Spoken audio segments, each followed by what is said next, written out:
I used to work as a labourer on a construction site. Yeah, not as progressive. The amount of like homophobic jokes and sexism and shit that goes into like building a building, like fucking, we shouldn't be in here, you know what I mean? Like, I'm telling you, we need to cancel buildings, because like some of the shit that was said, can you imagine some of the shit that was being said when this was being put up? Can't you lift that, Trev, you little bitch? Where's your fucking dress? And you're comfortable sitting in this, like, in this environment of hate? Like, my foreman used to walk in and go, "Morning, ladies," and he'd flick your balls like that. And they built the Gallery of Modern Art.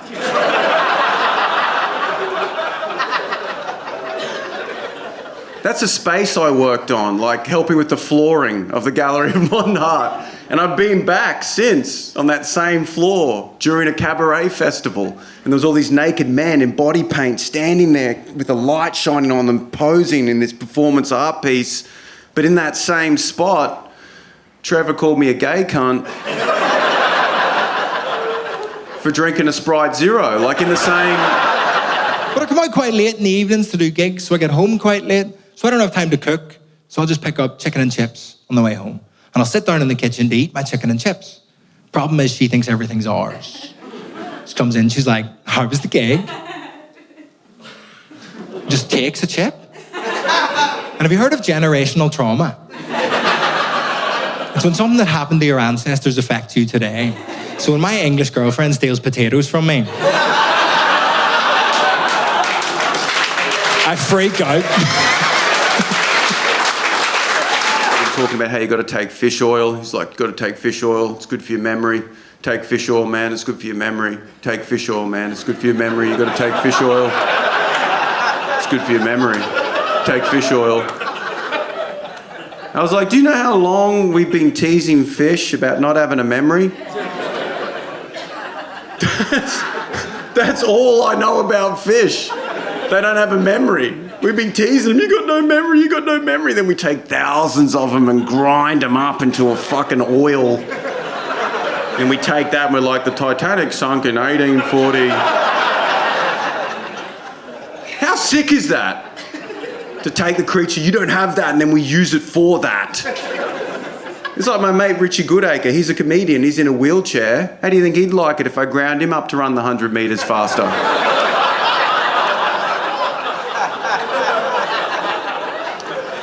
It's exactly the same thing. It's exactly the same thing. I take 10 milligrams of Dylan Alcott or whatever. And I actually bought my boyfriend Viagra for Christmas just to stiffen his wrist.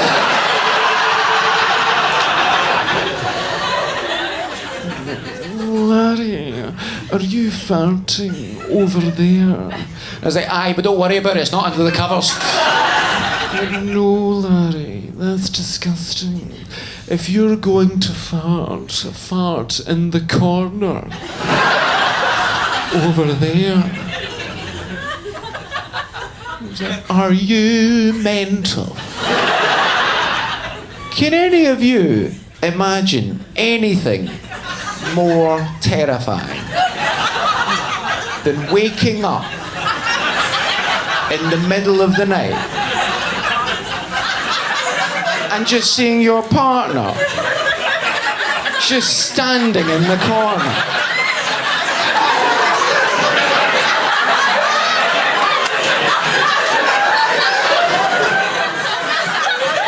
Farting and staring at you. "I'm doing this because of how much I love you, darling." I mean, you'd have to face them, right? You couldn't do it that way. I mean, that'd be too weird. My dad says he likes history because it's real stories about real people, which is fair enough, but he's surrounded by real people. Am I not real, Papa?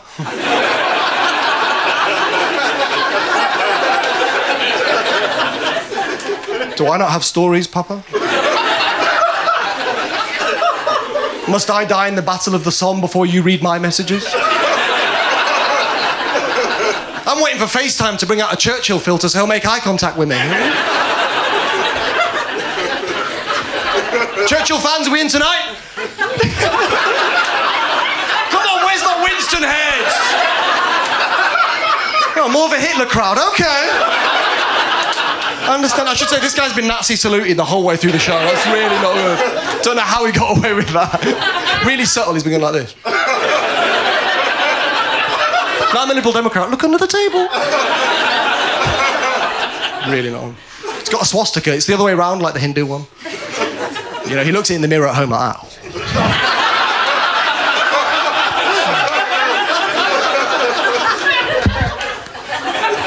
There's like too much individuality today, you know what I mean? Like too much. Like you get people like, I'm a Buddhist, not technically practicing, but I believe in Buddhist meditations. I have Christian values. I'm actually a Jew.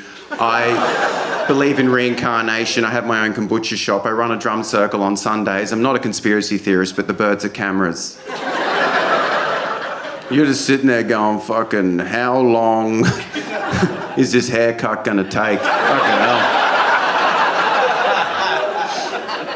So a guy told me he was a massive Lord of the Rings fan, right? And when he told me that, I was like, I'll save Gollum for dessert.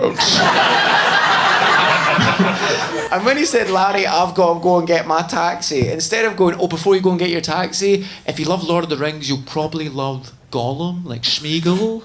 And instead of doing that, though, because that would have been quite cringy, I panicked he was leaving, so I grabbed his hand and led him to his taxi as Gollum.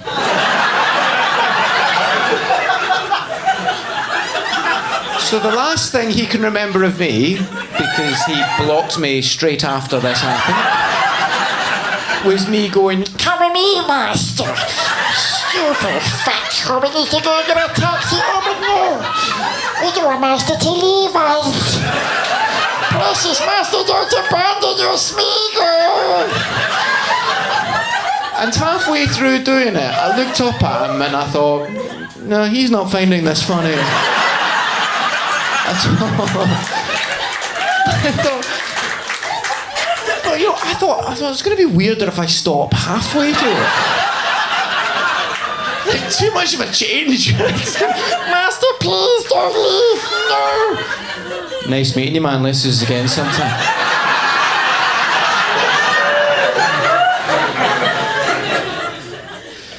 Sorry, I mean. No, sorry, no worries at all. You go pee. Master, please don't leave. No, no, Master, please.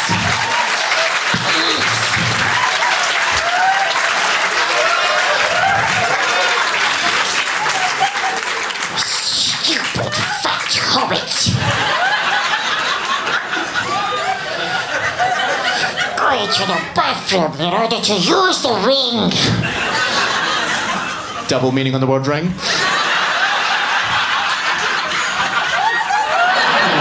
I need to tell you a little story about a woman in the front row at Vauxhall Comedy Club when I did a work in progress of this show in London. A woman in the front row, about 35 minutes in, so a good bit further into the show, a woman in the front row of Vauxhall Comedy Club kind of went,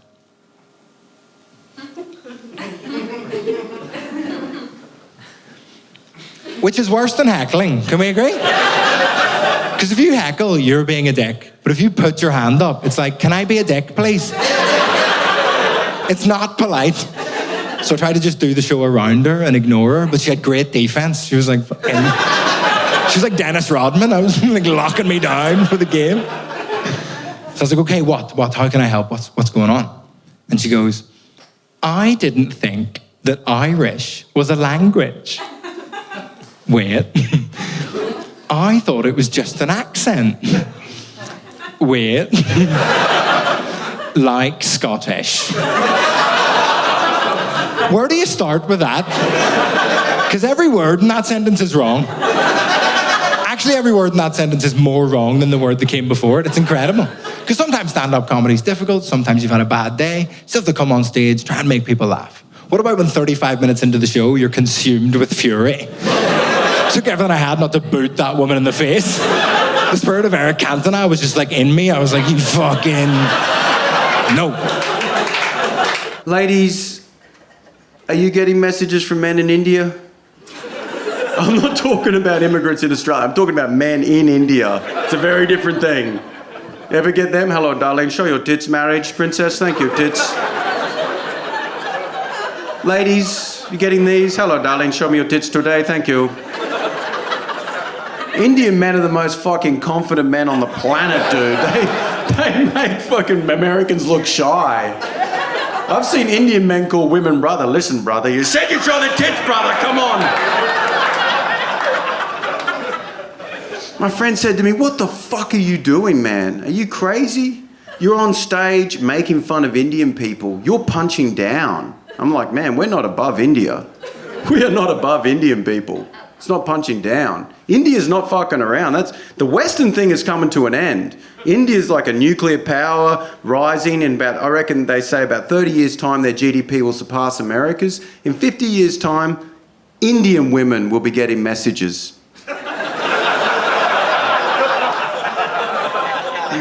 Hey, what's up? It's Chad. Show me the tits, brother. Come on. You promised. Princess, darling, marriage, tits. Prep pills are pills that you can take that stop you from contracting HIV. Oh, I love telling straight people. Because they might not say anything, but you can see it in their eyes. They're going, are you telling me the gays defeated God?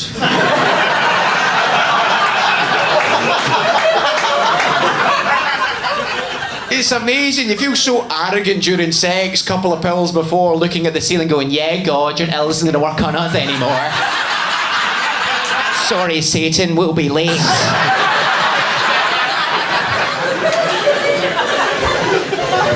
All you need to do is you take 2 pills 1 hour before you have sex, which is a long time to wait in the park, but we're working on that.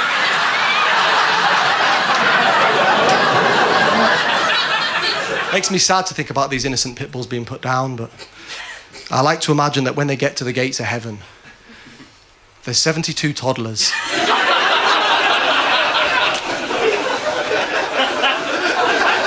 Just waiting to be mauled. Could you imagine being a pit bull and seeing a toddler for the first time?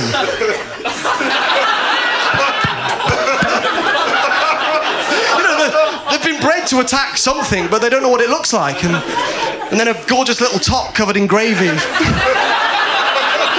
wanders along and bangs them on the head with a tambourine. They're only human, these dogs, that's all I'm saying. And I blame the breeders for creating such delicious children.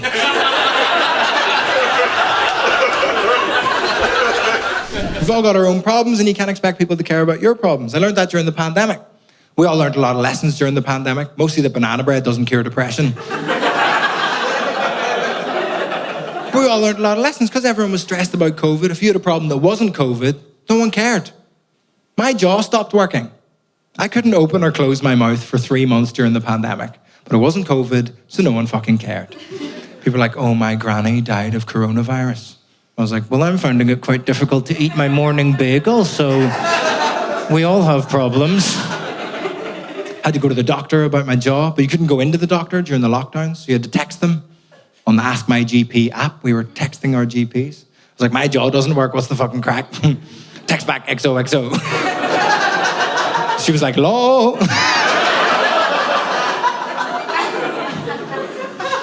We went backward and forward about my symptoms. She was like, Vittorio, I think you need to cry more. I was like, do you have the wrong number? I cry like once a year, that's fucking loads, no? She's like, no, that's not loads. But what you've got is TMJ. That's what it's called. It's basically what happens when you haven't let yourself feel a feeling from the age of 12. It all builds up, and then your jaw stops working. I was like, fuck. How do you solve that? She goes, I think you need to apply for therapy on the NHS, which is basically like telling someone to apply to win the fucking lottery. There's no funding, there's no appointments. It's fucking terrible. But I wanted to eat my bagel, so I phoned up.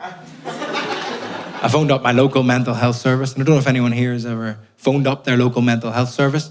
It's interesting, the people on the other end of the phone, don't know if it's part of the job application or the interview process, all the people on the other end of the phone have a voice that makes you want to fucking kill yourself. I phoned up, I was like, I'm sad, my jaw doesn't work, send help. Hi there. Here's what we're gonna do. We're gonna put you in Zoom group therapy on the NHS. If there's ever a sentence that summed up the lack of mental health funding in this country, it's Zoom group therapy on the NHS. But I wanted to eat my bagel, so I signed into the call. I was nervous. My first Zoom group therapy call, it was me, 9 women, and the therapist, who was also a woman. I was like, nice. I logged in, tried to be brave, tried to tell the truth as much as I could so I could get as much help as I could. Finished the first session, come back the next week. It was me, 5 women, and the therapist. I was like, oh, maybe they were just busy. Sure, it's fine. Try to be brave, tell the truth as much as I could so I could get as much help as I could. Finish the session, come back the next week. It was me, 1 woman, and the therapist. If I just keep sharing horrific truths about myself, I'll get one-on-one therapy on the NHS. Just weed them out week after week. It's fucking genius.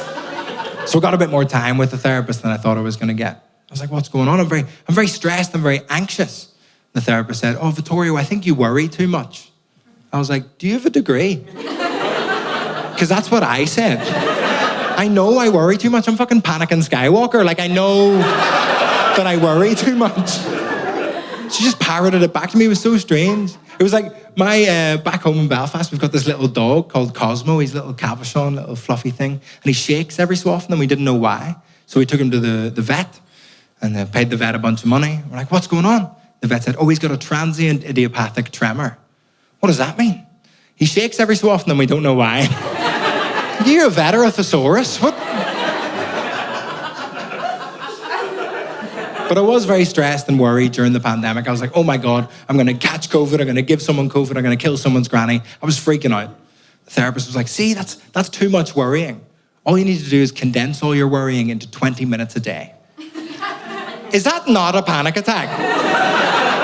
20 minutes of dense worry? That feels like a fucking panic attack. She was like, no, just sit down in your living room, set a timer for 20 minutes and try and worry. I was like, don't you fucking worry about that. I'm worried. So I sat down in my living room, set a timer on my phone, 20 minutes, worry.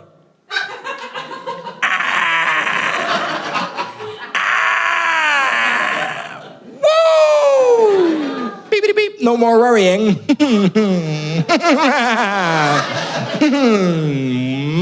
Still worrying, what's going on?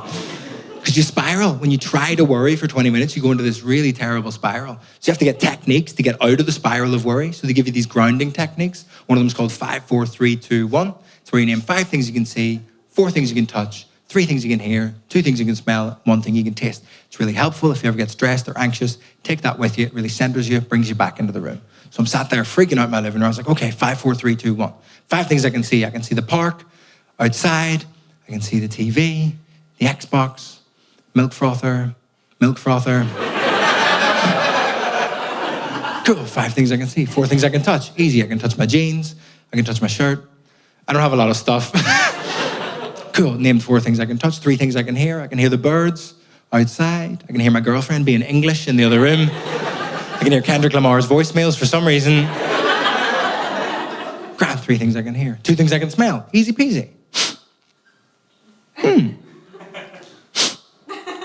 That's all right, we'll skip that one. Smelling's hard. We'll be all right. 1 thing I can taste, that'll be easy. Into the kitchen, open the fridge, grab some food. Fuck, I've got COVID. And then we're straight back into the spiral of worry again. It's fucking terrible.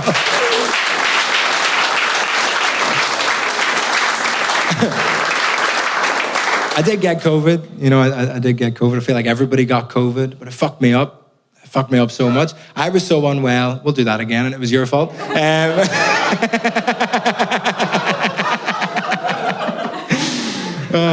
I did get COVID. Everyone got COVID, but it really fucked me up. I was so unwell, I genuinely had the thought, if I have a wank, I might die. Which, when you live with Inception hand job, is very stressful. I went to bed every night like, this is the last time I'm going to sleep. It's over for me. We're done. I was building a peace wall out of pillows. I was like, fucking stay away. I don't expect you to care about me and my mental health or my jaw. Like, my jaw's getting better. I just need to stretch it every so often. So if you see me after the show, going like that, I am not on coke. It's so annoying. People always think I am. People endlessly come up to me in bars. They're like, oh, mate, are you selling pills? I'm like, no, I'm depressed. Can't care about my problems. You've got your own shit going on. I think human beings can only care about 3 things at a time. We spoke about it earlier. You just run out of steam. You can't care about everything. You get a thing called compassion fatigue. That's what it's called when you try to care about everything. You can care about 3 things. You can tweet about loads of stuff, but I think you can only care about 3 things maximum. Start of COVID, I was like, right, mask on, social distancing, do it for society, save your granny's life. I care about COVID. And then black people were like, excuse me, we're having a bit of a shit time. I was like, fuck, how do I solve it? What do I need to do? And then all the progressive white people got in a team huddle and they kind of went, all right, this is a fucking serious problem. This is terrible stuff. We need to solve it. How do we solve it? Should we ask them? No, don't ask them. They're busy. I reckon we can solve it amongst ourselves. We're clever chaps. It's definitely a serious systemic issue that we need to kind of sort out together. Oh, thank you for bringing the biscuits, John. That's so nice. That's really nice. Thank you for doing that. But yeah, it's definitely a serious problem. We need a serious solution. Anyone got a serious solution? Oh, fucking that's brilliant. John, again, that's so good. Right, everyone agree? That's a brilliant... I think that'll solve everything. We don't need anything. Yeah, I think that'll do it. Okay, I'll tell them. Post a black square on Instagram. Felt easier than Martin Luther King made it out to be, didn't it? People were pulling down statues. I was going into gardens, kicking over gnomes. I was like, they might have owned slaves. They're old white guys. Fuck them. I finally let out my Eric Cantona. I was like, fuck him. It's like, cool, I care about COVID. I care about black people. And then women were like, excuse me, we're still being sexually harassed. I was like, I thought we'd solved that one. The second wave of Me Too, fucking me neither. I am a male comedian, and I know, like, a lot of male comedians went down in the second wave of Me Too. And the first wave of Me Too. We're not doing great. And to the point where I haven't done anything, but I started to get stressed. And to clarify, I haven't done anything. But you know when you're going through airport security and you don't have any drugs in your bag, but the guy at the gate just gives you a look and you're like, fuck, I might. That's how male comedians feel right now. It's like, cool, I care about COVID, I care about black people, I care about women. Someone's like, oh, what about the war in Ukraine?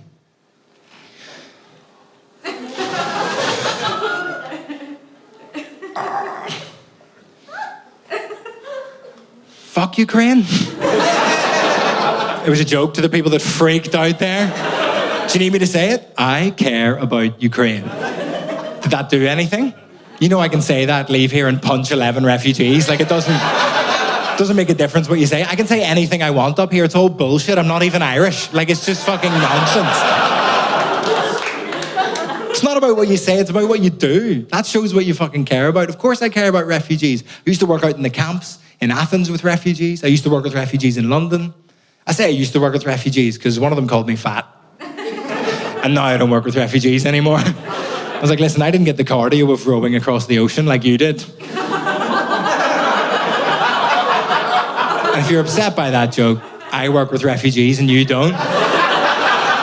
And also that refugee was my grandmother, so fucking cool it, all right?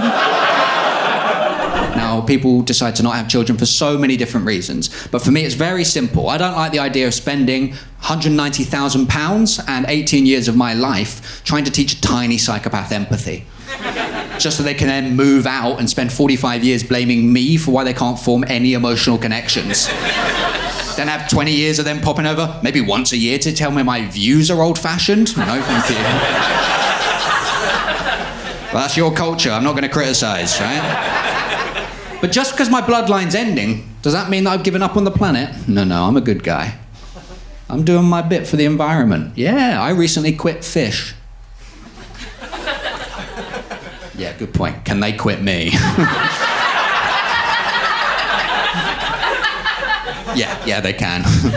And the thing is, right, at a party recently, someone's like, oh my God, that's so cool, Stuart. That's so impressive. What a big move to quit fish. Was that a big part of your diet before? Is that a big shift? No, not really. I barely ate it, to be honest. But that's what environmentalism is. It's making tiny adjustments in your life so you can then be smug at parties. So when I found out that having a child in the developed world is by far the worst thing you could do for the environment. You mean me just doing exactly what I want? Makes me more environmentally conscious than any parent I know. Inject that... No, hang on. Frack that into my veins. That means I now do what I like and no one can have a go at me. I flew here. I'm flying everywhere. I eat beef every day. Don't even swallow it. Spit it straight back out. I bought a diesel car. Worst performing one you can get. I don't even need it. Got the plane, right? What I do with the car, I'll go into an ultra-low emission zone, pull it over to the side of the road, pay my money, slip into neutral, top revs. Get my money's worth. Half an hour later, police coming over. Excuse me, sir. Oh, don't worry, I've had the snip. Carry on. My emissions are clean.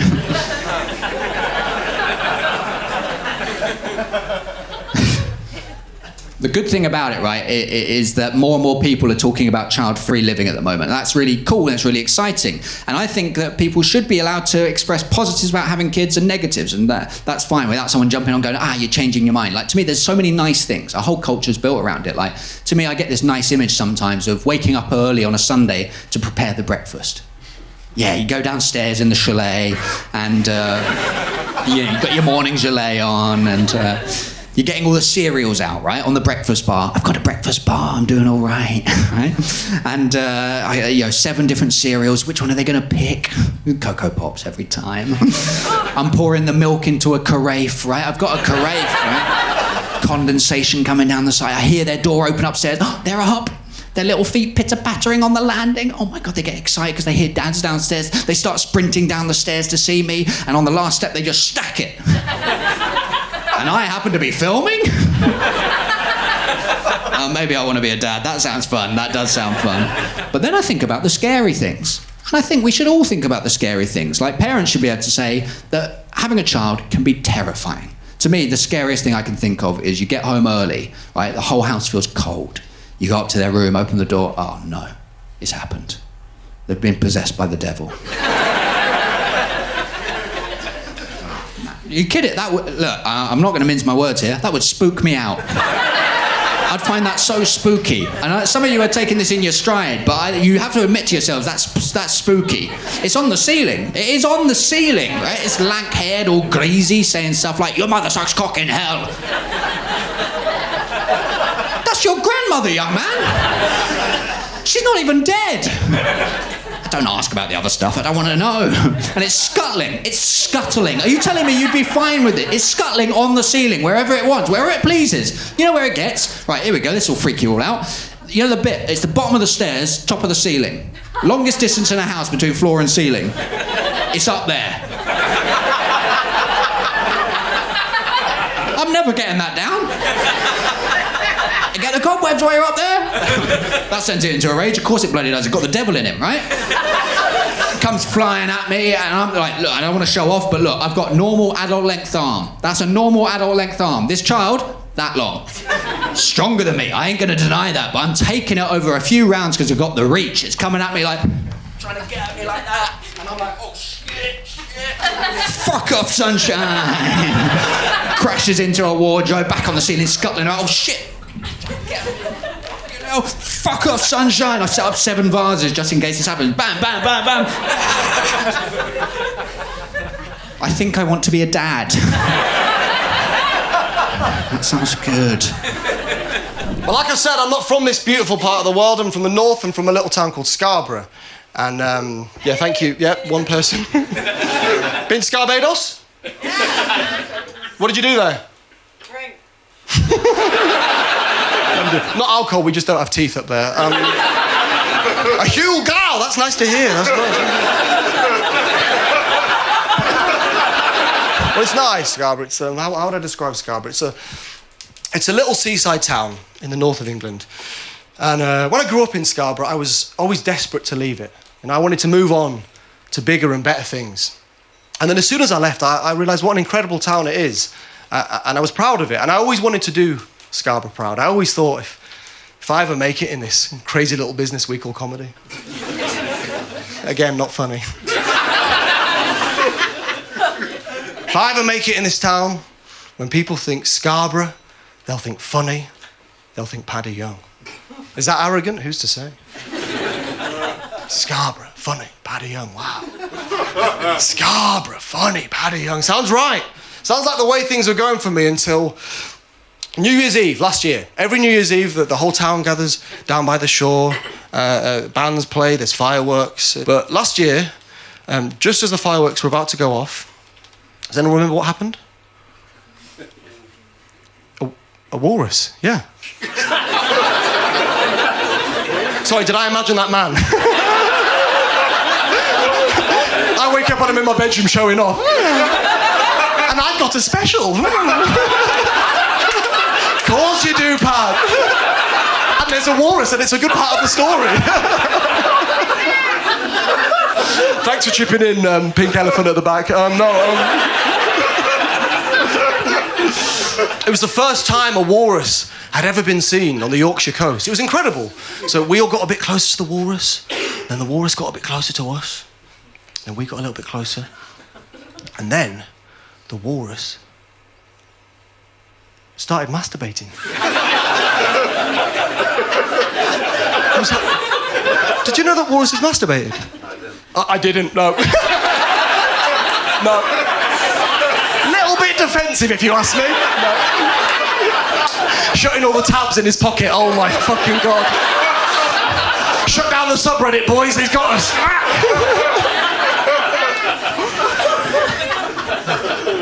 Well, I didn't know that they masturbated either.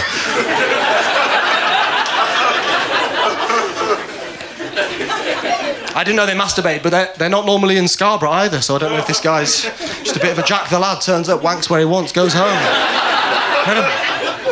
They cancelled the fireworks, he brought his own, my God. The line from the council was, they stopped the fireworks because they didn't want to cause the walrus any more stress. Now, I'm not an expert on walruses or stress. He looked fairly relaxed to me. He looked like he was about to have the nap of his life.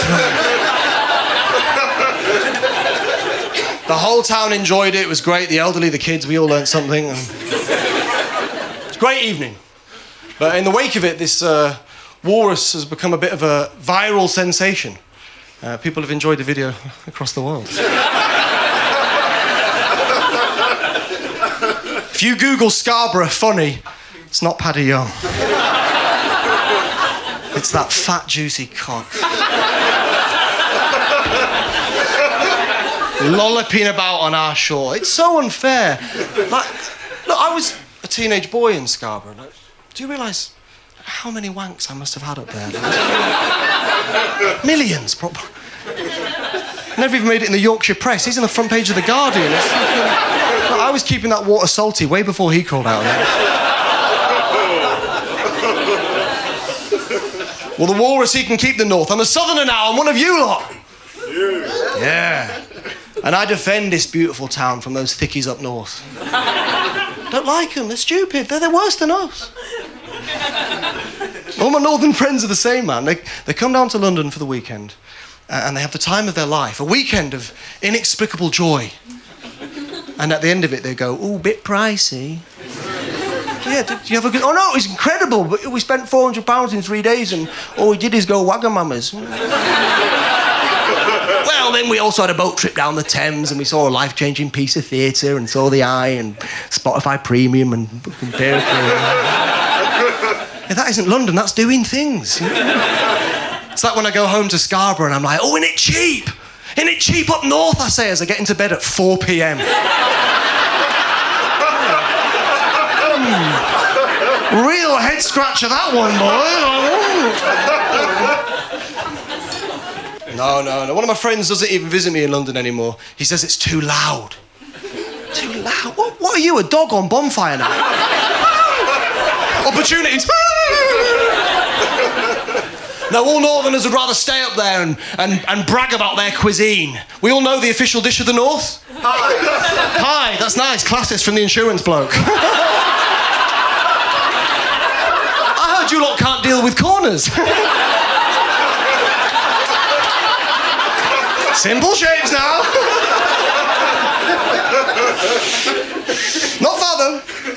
Of course, the official dish of the North is tap water. You want to make... friends with a Yorkshireman. You ask him about his water, he will write you a poem.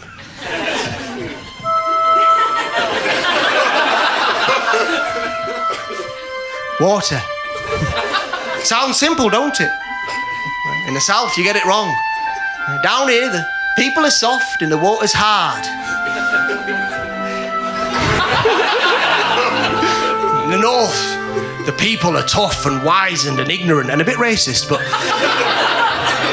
the water, H2 bloody, oh! Enjoy it hot or cold, or room temperature, which in Yorkshire is cold.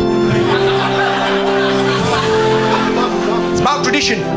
Every village in Yorkshire, every Sunday, they fill village bath with Yorkshire water and kids race Yorkshire puddings from one end to the other. Yorkshire water, it's soft, it's smooth, it's bubbly, it's got a slightly orange tint to it, it's hoppy, served in pints, gets you pissed. That's Carling, you cretin! I've never seen a northern man drink water. They're drinking beer, they're pissed.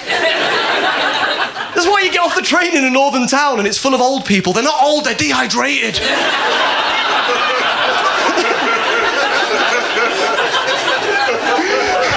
32 years old, but they're fucking hunched over. You know when people are so old, it looks like a football's about to land on them. They're like...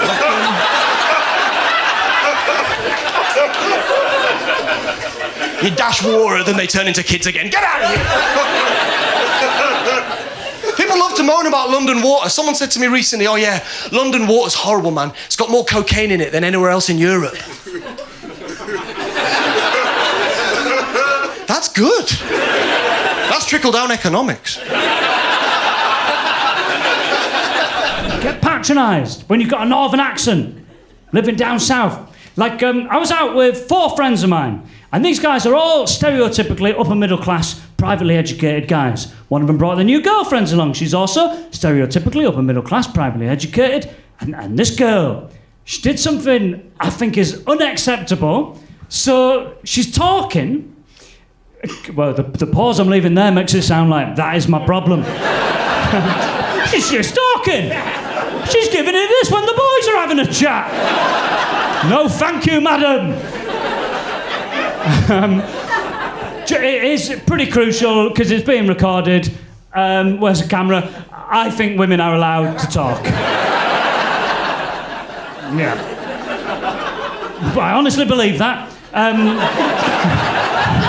Like it's a mad thing to say. And I honestly believe that. Get involved. Get involved.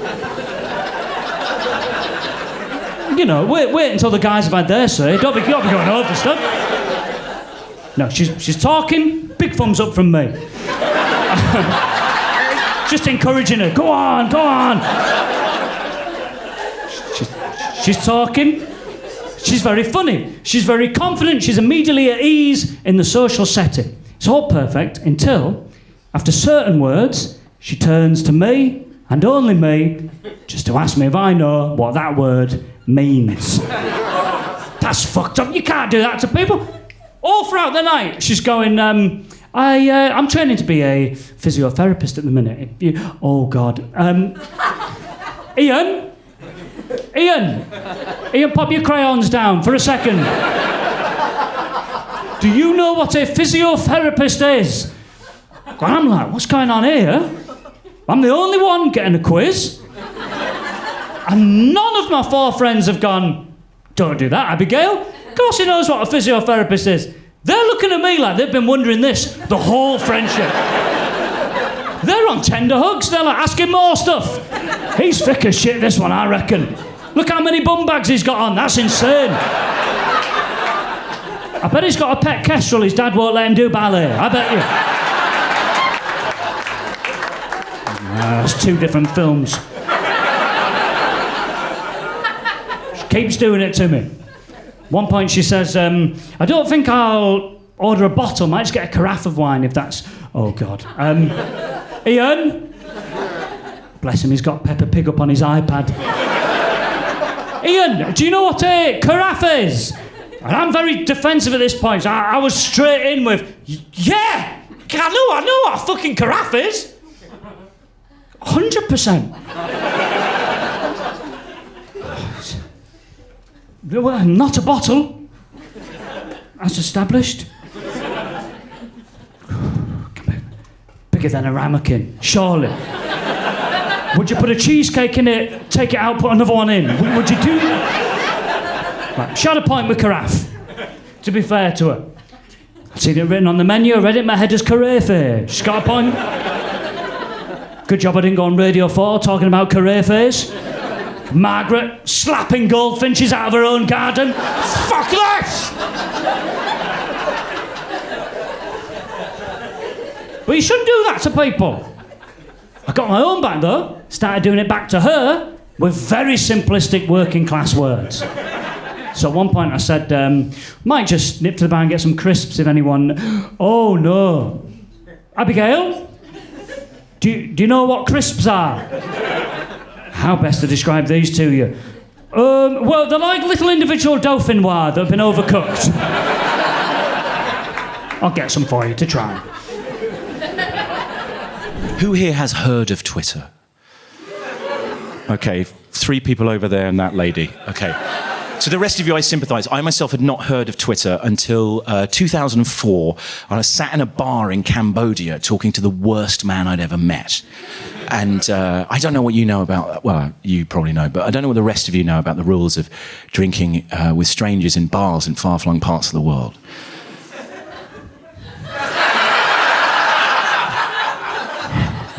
But part of the deal is you have to listen to their tale of woe. And he had quite the tale of woe, as that afternoon he had been banned from the local brothel. Now, again, I don't know what everyone other than you knows about brothels in Southeast Asia, but you got to go some to get banned from one. And I said, how did you get banned from the local brothel? And Alistair, for my sins, he told me. He said, I like debauchery. And I particularly enjoy paying close attention to the Twitter. And I said, what's the Twitter? And he said, it's the smooth bit between a lady's arsehole and her vagina. And I made a terrible error. And I said, why? Why is it called the Twitter? And he said, because it's halfway between the twat and the shit up.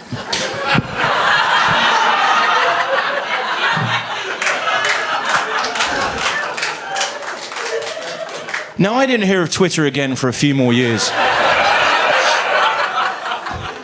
Until a website was launched aimed at gentlemen such as this, and it became quite the big deal. And if you wanted to have a career in politics, media, like anything really, they were like, you've got to get big on Twitter. And I was like, I don't want to, mate. He just like, you've got to get big on Twitter. And I was like, why? And he was like, you've got everybody's on it. I looked into it, 11% of the country, and it was like, yeah, but the important 11% who live in Islington, the tastemakers.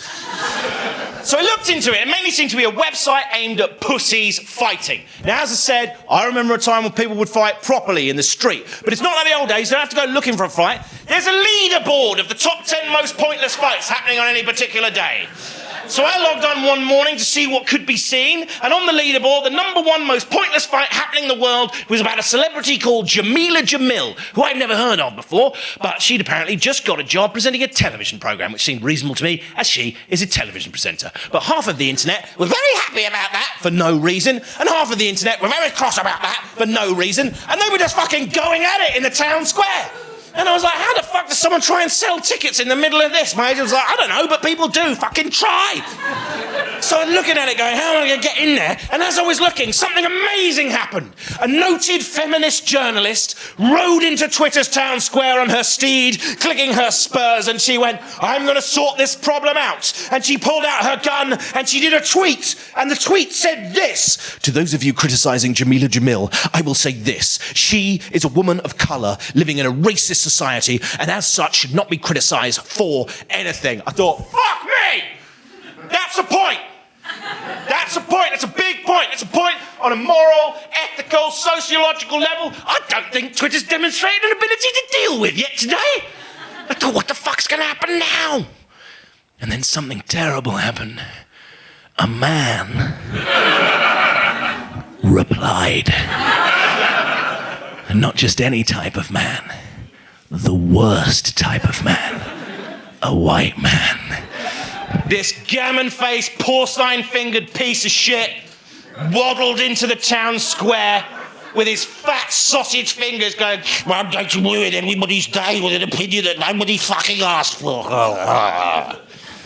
And he said this, although well-meaning, I would say that to remove someone from criticism is in fact to infantilise them. To infantilise somebody is to say that they're less than you. To say that somebody is less than you is in of itself racist. Sorry. Who asked you, pig boy? Fuck off! Luckily, the feminist retweeted what the man said milliseconds later, and she said, this is what women on Twitter have to put up with. Being mansplained to by a man. Yes, fucking queen, sister! The internet erupted in celebration. Every feminist came out of every digital nook and cranny over the hill and they went, who run the world, girls? Who run the world, girls? Stay down, mic drop, fuck you, you piece of shit. And I was like, I get it. I get it now. I see why people like this. It's amazing. A vanquished foe. We were all there high-fiving. All the digital champagne corks were flying. It was fucking amazing. We were having such a time. And then at the height of our celebration, the man came back. And he said, you are wrong. For I'm not a man. I am a gay man. What up? Then we're off to the fucking races. Everybody knows gay man beats cis-het straight woman at rock, paper, Twitter. Instantly, the men's rights activist came up over the hill going, get your tits out for the lads. Get your tits out for the lads. The feminists returned a volley of fire. Gammon! Patriarchy! They came back with tits and body, patriarchy! In the middle of this, the original feminist was going, oh, I'm sorry. I'll listen, I'll learn, I'll read. I didn't realise I was being rude to a gay man. I thought I was being rude to another human being. Mea culpa, please do not destroy my life and career. I'm so sorry. I'm so sorry. But she was fucked. She was out of it because she was playing identity politics, which is basically poker. And everyone knows you never bet till you've seen the flop. She was fucking out of it. They were going out, the feminists, the men's rights activists, kicking the shit out of each other. It was kicking off. In the middle of this, some cunt tried to go all in on the fact he was half French. Like, Brexit was ages ago. The fuck out of it. Don't bring a baguette to a knife fight, you fanny. And there they're going, misery upon misery, pylon upon pylon, and I am sat on the toilet looking at this unfold. And I went, how did this happen? How did this happen? I just wanted to be a clown. I wanted to fuck around and have a laugh, have a good time, tell some jokes. How did my ability to do that professionally become tied to my ability to talk to these fucking animals on this hell tablet? How did this happen? And then I realised we were warned. We were all warned about what would happen. I have had this thing for 12 years. And every day since I took it out of its cursed box and turned it on, I have been angry. I have been anxious. I've been afraid. I used to know right from wrong, up from down. I used to be able to read a map. Now I just follow blue ticks and lines around it. And I realised we were warned. We were all warned about what would happen by the people who came before us. They told us and we didn't listen. And why didn't we listen? Because we know best. We always know best. We are the technological marvel generation. Nobody who came before us can teach us anything about ourselves. They knew nothing, but they knew us better than we know ourselves, and we were warned. Adam and Eve. The story of creation. It is one of the oldest stories on the planet. It is in the Bible. It is in the Quran. It features in Greek mythology. And it says quite clearly, if you eat of the fruit of the tree of knowledge, you'll be cursed and God will throw you out of Eden. And this shit show hellscape that we have been living in for the last 12 years is because we are walking around with the tree of all knowledge in our pockets, the whole sum total of all knowledge in our pockets. And we are cursed and we have been thrown out of Eden. And then I realised, like every cigarette packet I have ignored since I was 12 years of age. There's a warning on the box. There is a fucking apple with a bite